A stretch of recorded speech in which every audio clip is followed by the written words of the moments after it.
Chapter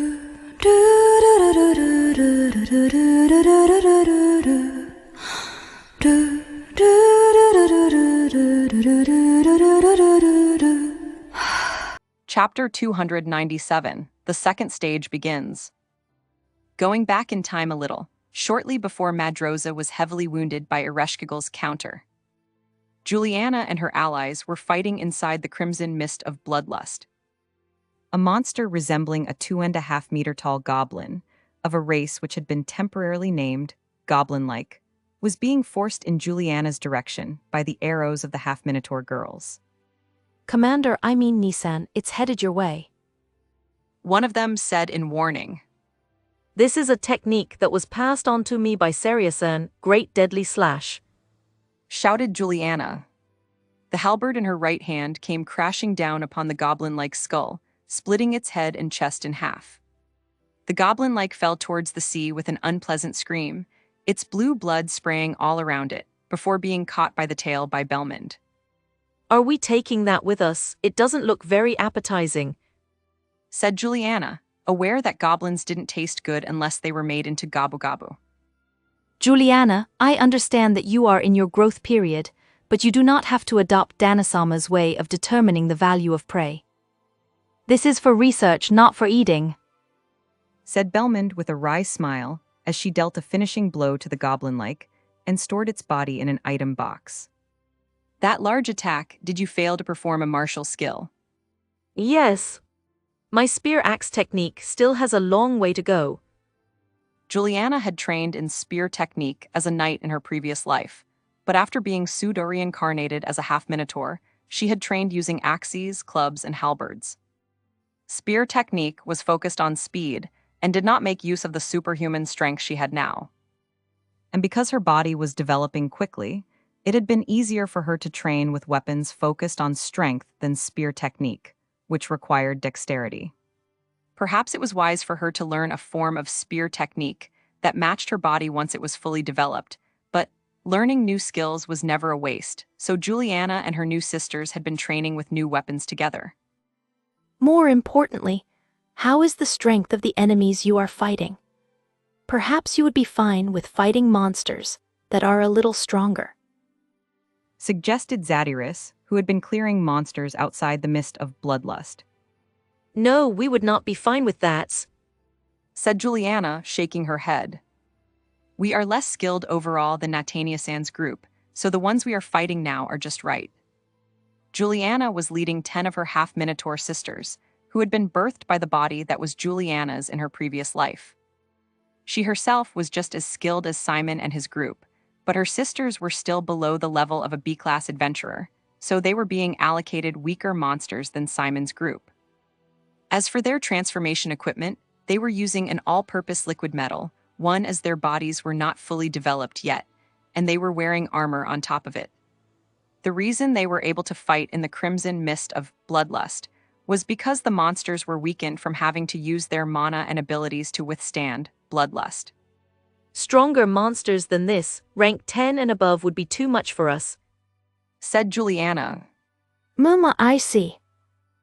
Ah, oops, she said, turning around to see a purple slime appearing from inside the bloodlust. This monster seemed to have charged through by relying on its innate durability and the structure of its body, which was unhindered as long as the bloodlust didn't damage its core. Everyone stay back, Belmond warned.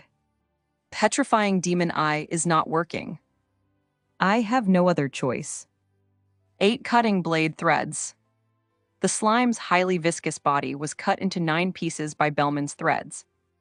It seemed to have been fortunate enough to avoid damage to its core, or perhaps it had multiple cores because it was an advanced race of slime. The separated pieces of purple slime were still wriggling and trying to rejoin into one piece.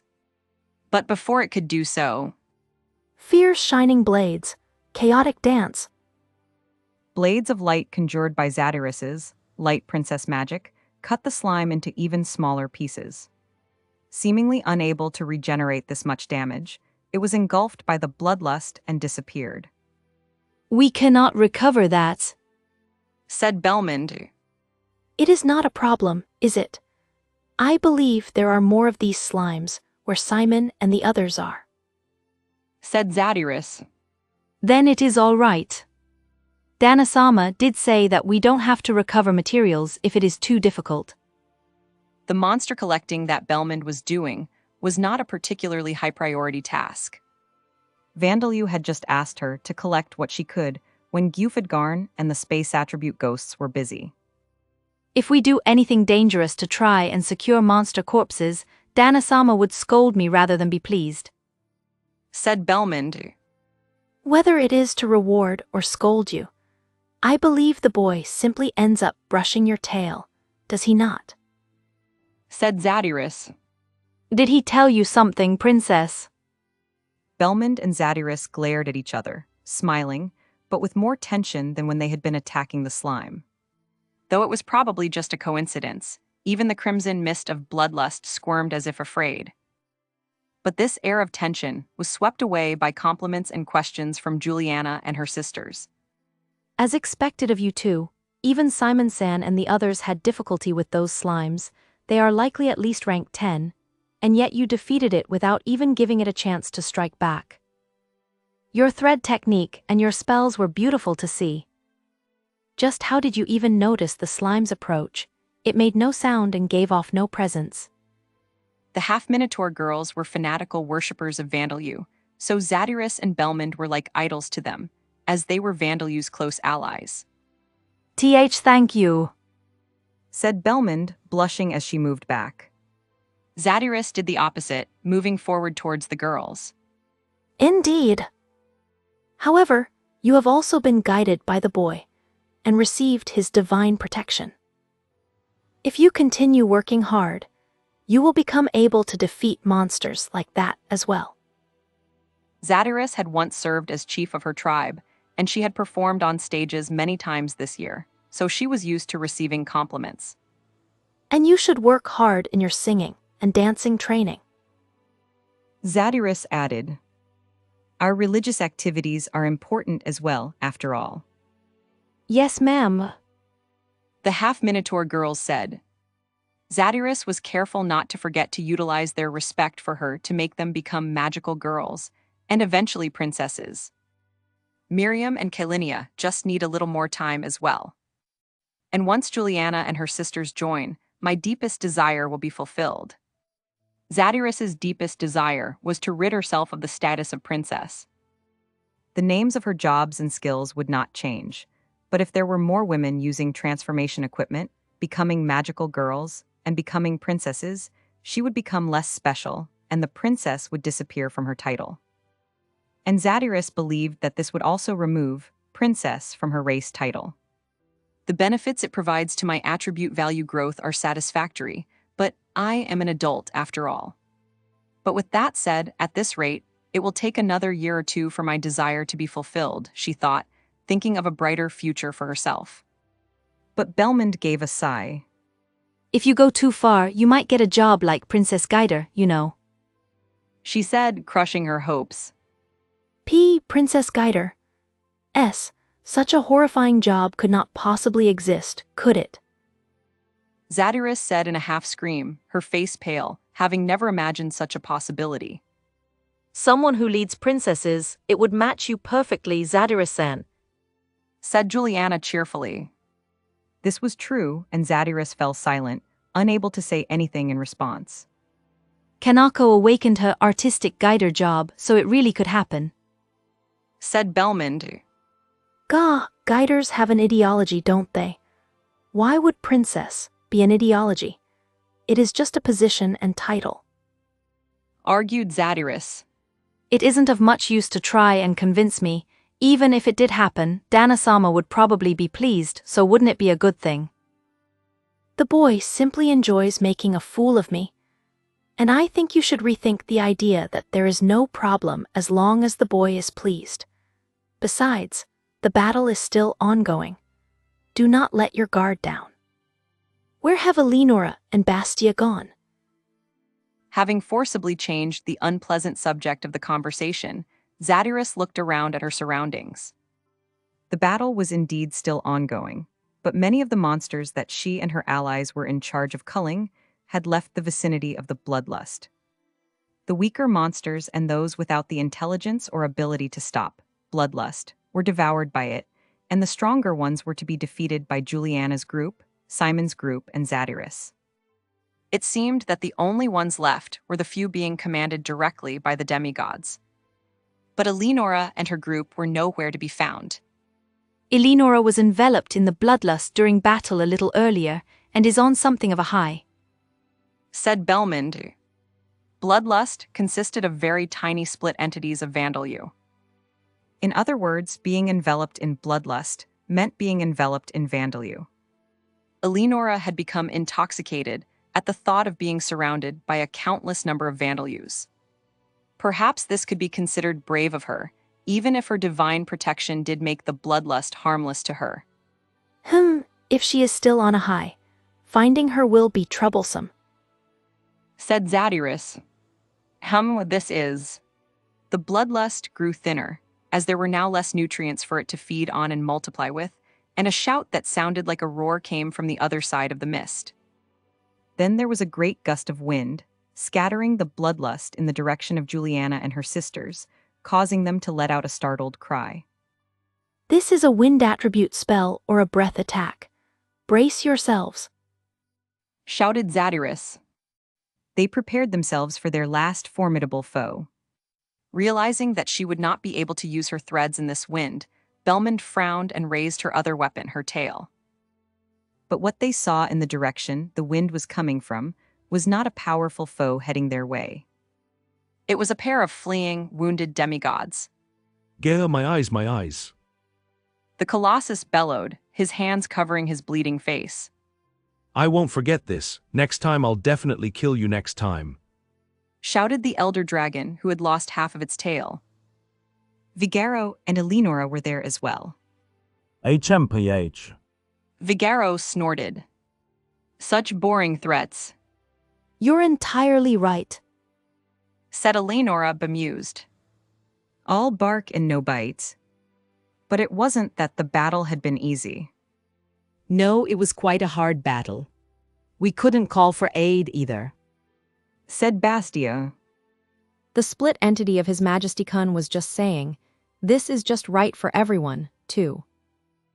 Well, it was hard, but we did manage to repel them without suffering any major damage, said Zandia. They had no wounds, but there were traces of blood on their bodies. Bastia, I have a vague idea, but what have you been doing? Asked Zadyrus. Mother, it's good to see that you're all right, said Bastia. We were fighting the Gale Colossus, Posri, and the Whirlwind Dragon God Xanathar, the ones that just ran away. While we were dealing with the monsters that are too strong for leveling Simon and the others, we saw them trying to blow the bloodlust away with wind, added Zandia. Posri and Xanathar, a Colossus and Elder Dragon of the wind attribute, had manipulated the wind to cut them off from the others. Thus, the four of them had been forced to fight against two demigods on their own. But as the four of them had been able to use the familiar spirit Demonfall skill to summon split entities of Vandalu, they had not actually been cut off from help. However, Vandalu's split entities had determined that the four of them would be able to defeat the two demigods, so no other reinforcements had been sent their way. As a result, the battle had taken place as Posri and Xanathar had intended, but Bastia and her allies had been victorious. You look surprised, said Eleonora. Did you really think I would stay obsessed with the bloodlust forever? Even Vansama's split entity said, bloodlust doesn't act like Dr. Fish, so please stop. So I stopped after a while.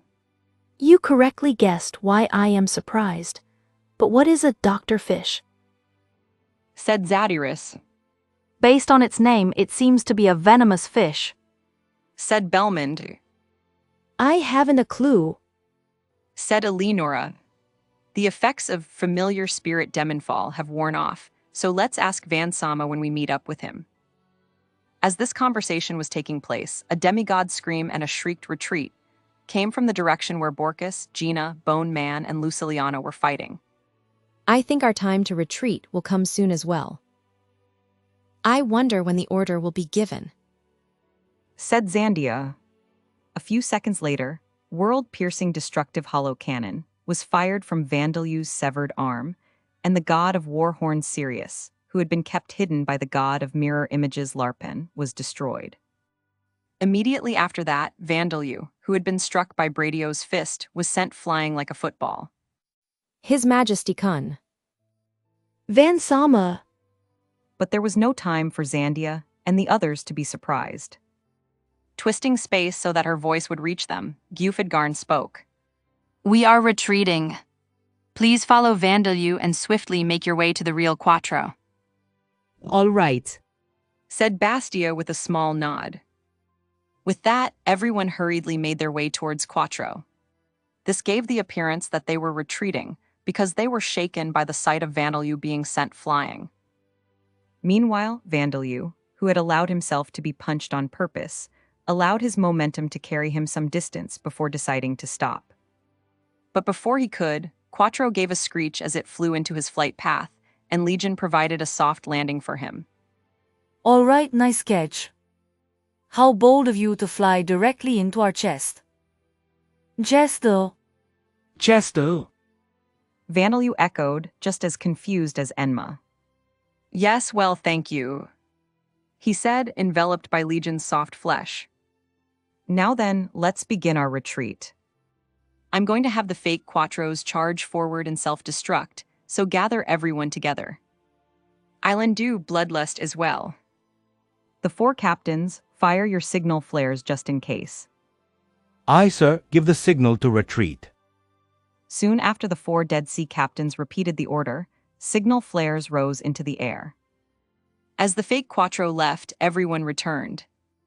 Many of the demigods had suffered wounds that were by no means light, and they were in a state of chaos with the loss of Sirius, who had been relaying Gorn's orders across the whole battlefield, so they were in no state to give chase. No, bring down that ship. Bring it down at any cost. Shouted Bradio. He and most of the other demigods were in a state of disarray, and they were now forced to desperately attempt to bring down the fake Quattro that was charging at them. If Sirius were still alive, and if both Madroza and Bradio were still here to lead the others in battle rather than Bradio alone, Gorn would have likely divided his forces into 2 groups. He would have had himself and those around him deal with the fake Quattro, while sending Bradio and Madroza to pursue Vandalu and his allies. But the only thing they were capable of doing now was sinking the fake Quattro. Even though we have dealt considerable damage to them and reclaimed Raydatel's ashes, we have lost almost all of the monsters we sent, as well as Sirius and Lubug. Alda, if you do not finish nurturing your treasured hinds, things will come to an end before he becomes more than your treasure. Gorn murmured, staring at the sky from which the smoke had now cleared, but there was no sign of Vandalu and his allies, nor of his fleet of ships. The levels of the monstrous strength, super rapid regeneration, underworld king magic, super strengthened subordinates, augmented vitality, murder healing, self-strengthening, murder, transcend limits, hollow king magic, soul destruction fighting technique, musical instrument performance, muscle technique, magic fighting technique, god devourer, and surpass limits, soul skills have increased. Strengthened attack power while activating a magic cannon has awakened to augmented attack power while activating a magic cannon, and coordination has awakened to group coordination. You have acquired Divinity, God of Music. Divinity, God of Music, has combined with Demigod. An incident occurred across the human societies of the Bon Gaia continent and everywhere else in the world, in which statues and carvings of the god of war, Horns, Sirius, crumbled and broke, and the priests and shamans that worshipped him cried out and lost consciousness.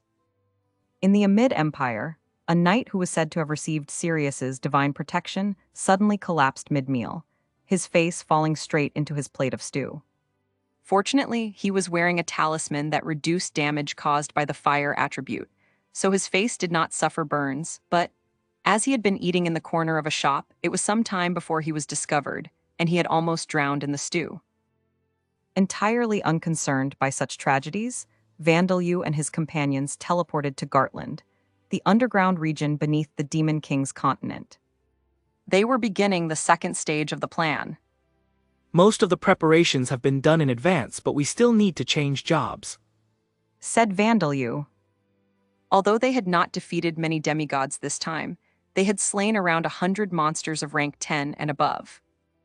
Thus, the jobs of the members of the Heart Warrior Brigade had naturally reached level 100, as had those of Zadyrus and the others, which allowed them to change jobs.